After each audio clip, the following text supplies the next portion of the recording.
40 በላይ የኡምራ ተጓዦች ህይወት ማለፉ ተሰምቷል። በመካና መዲና አውራው ጎዳና ላይ እንግዲህ በደረሰ አሰቃቂ አደጋም የ42 ኡምራ ተጓዦች ህይወት ማለፉ ተሰምቷል። ሌሊት እንግዲህ ኡምራ ተጓዦችን የጫነው አውቶቡስ ከነዳጅ ጫኝ ታንከር ጋር በመጋጨቱ በታንከሩ ውስጥ ባለው ነዳጅ ምክንያት አውቶቡሱ በእሳት ሙሉ በሙሉ መቃጠሉ የተነገረ ሲሆን በአደጋው ጊዜ አብዛኛው መንገደኞች አንቀላፍተው ስለነበር ከሞት መትረፍ እንዳልቻሉና በአውቶቡሱ ውስጥ እንግዲህ ከነበሩ ሰዎች ሁሉ አንድ ሰው ብቻ በህይወት ተርፎ ጉዳቱ ከባድ መሆኑ ተገልጿል። ከዚህ አደጋ በኋላ እንግዲህ እጅግ በርካቶች ሀዘናቸው እየገለጹ ይገኛል።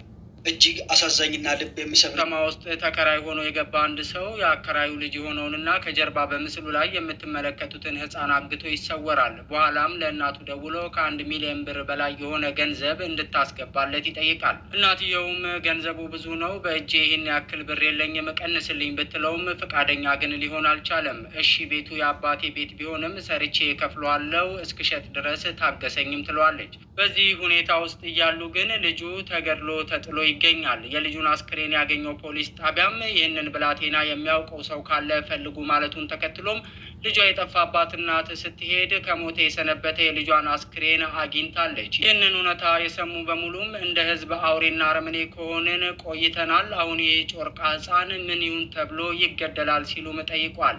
ፈጣሪ የብላቴናውን ነፍስ ይማር። መረጃው ለብዙሃኑ እንዲደርስ ሼር እና ሪፖስት ማድረጋችሁን አትርሱ። ለቤቱ እንግዳ የሆናችሁም ቤቱን ፎሎ በማድረግ ትኩስና አዳዲስ መረጃዎችን በፍጥነትና በጥራት ተከታተሉ።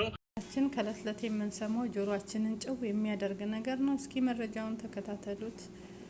በጣም ያሳዝናል። 3 አይነት መረጃ ነው ያመጣውላችሁ። በጣም አሳዛኝና አሳፋሪ ድርጊት በባህር ዳር ከተማ መፈጸሙን ተከትሎ በርካቶች ቁጣቸውን እየገለጹ ይገኛሉ። በባህር ዳር ከተማ ዘንዘልማ ልዩ ስሙ ሰሳ በረት አካባቢ አንዲት እድሜዋ 45 የሆናት የካንሰር ታማሚ እናት በቤት ውስጥ በህመም እየተሰቃየች ባለችበት ሁኔታ በጨካኝ አረመኔ የሰው አጋች ሌቦች ታግታ መወሰዷን ከታማኝ የመረጃ ምንጮቼ ካገኘሁት መረጃ ለማረጋገጥ ችያለሁ። ምስኪኗ ታማሚ ሴት በጨካኝ አረመኔ ሌቦች የታገተችበት ዋነኛው ምክንያት ደግሞ ሰዎች ለሕክምና ያዋጡላትን ትንሽ የሕክምና ገንዘብ ስለነበር እሱን ለመቀበልና ለመዝረፍ እንደሆነ ታውቋል።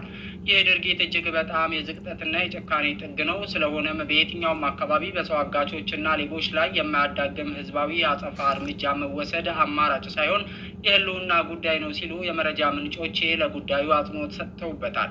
ይህ መረጃ ለብዙሃኑ እንዲደርስ ሼርና ሰላም ጤና ይስጥልን። ውድና የተከበራችሁ የዚህ ቤተሰቦች እንዴት ናችሁ? ሰላማችሁ ብዝት ትርፍርፍ ይበልልኝ። እንግዲህ መግቢያ ላይ እንደሰማችሁት መረጃዎቹን ማለት ነው እዚህ ጋር የምታዩቸው እንግዲህ ከአንድ ቤት 18 የሆኑት ማለት ነው የአንድ ቤተሰብ አባል ናቸው። እዚህ በፎቶ የምታዩቸው ማለት ነው የአንድ ቤተሰብ አባል 18 ሰዎች ህይወታቸው አልፏል ማለት ነው በመካ መዲና ላይ ማለት ነው። እንግዲህ ወደ መዲና እየሄዱ ባሉበት ሰዓት ላይ ማለት ነው።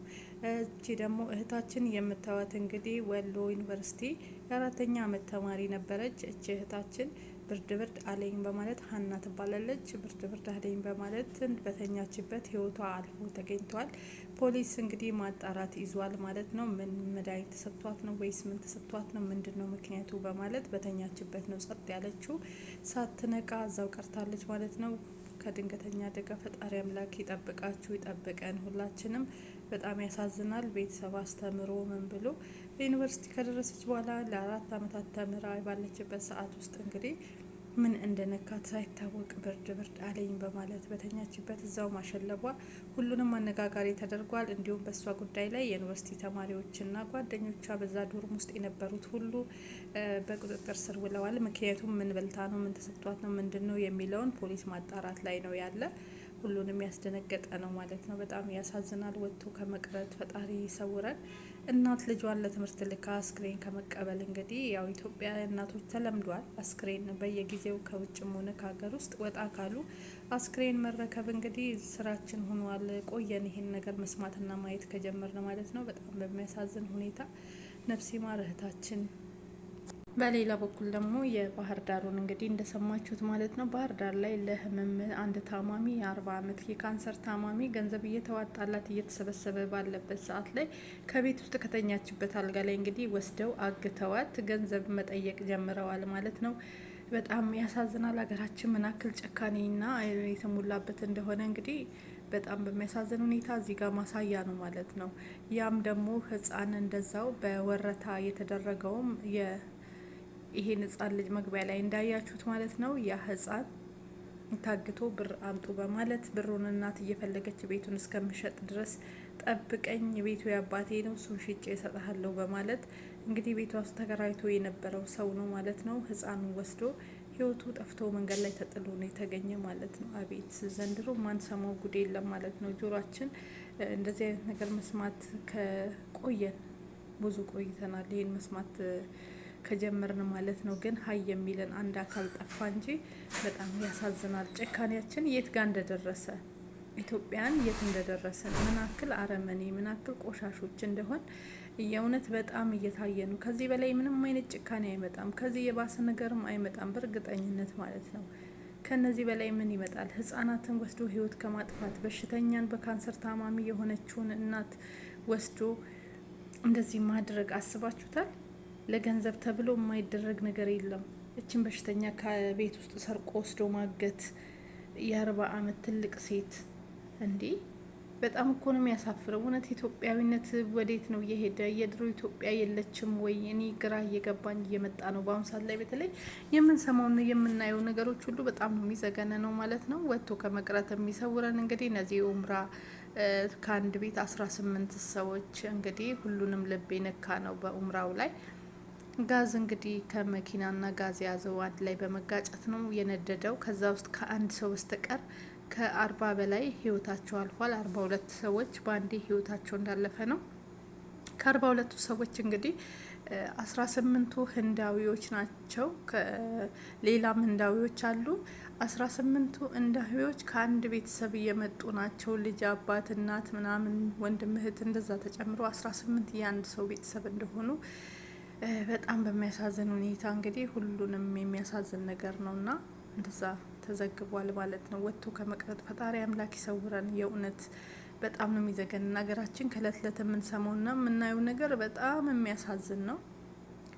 እንደዚህ ህይወታችን ለምትጠፋ ነገር ለትንሽ ነገር እኛ ገንዘብ ለምን እንደምንለቃቅም አናቅም። ማለትም የሰውን ነገር መውሰድ፣ ሰውን መጥፎ ነገር ላይ ለመጣል፣ ክፉ ክፉ ስራዎችን መስራት በጣም ነው የሚያሳዝነው።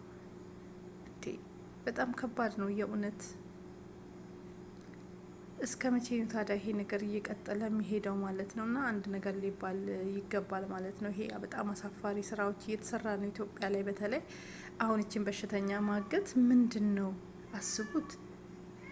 ለሷ እርዳታ የተሰበሰበውን ገንዘብ ለመብላት ተብሎ በሽተኛዋን አግቶ መውሰድ፣ በተኛችበት አልጋ ላይ እንግዲህ አስቡት። እርግጠኛ ነኝ የቅርብ ሰዎች ጎረቤቶች ናቸው የሚሆኑ። ስለዚህ መያዝ፣ አስታማሚዎች ጎረቤቶች መያዝ አለባቸው። በእሷ ምክንያት ሌላ ገንዘብ የሚጠቀሙትን ማለት ነው። እና በጣም ያሳዝናል። ይህም ህጻን እንግዲህ ያው የህጻናት ሞት ከሆነ ምንም ብርቅ አይደለም፣ ለምለነዋል። አሁንም እንግዲህ ይህም ህጻን እንደዚህ ወረታ አካባቢ ህይወቱ አልፎ መንገድ ላይ ተጥሎ ተገኝቷል። እንግዲህ ቤት ውስጥ ተከራይቶ የሚኖር ሰው ነው ይሄን ያደረገው ማለት ነው። በጣም ልብ ይሰብራል። ለሞቱት ነፍስ ይማር፣ ለቤተሰብ መጽናናትን እያድልልን። አሳዛኝ ነው። ለዚች ከንቱ ዓለም እንንገበገባለን ማለት ነው። ለዚች እህታችን እንግዲህ ሀና ተኝታ እዛው ላሸለበችው እህታችንም ነፍስ ይማር።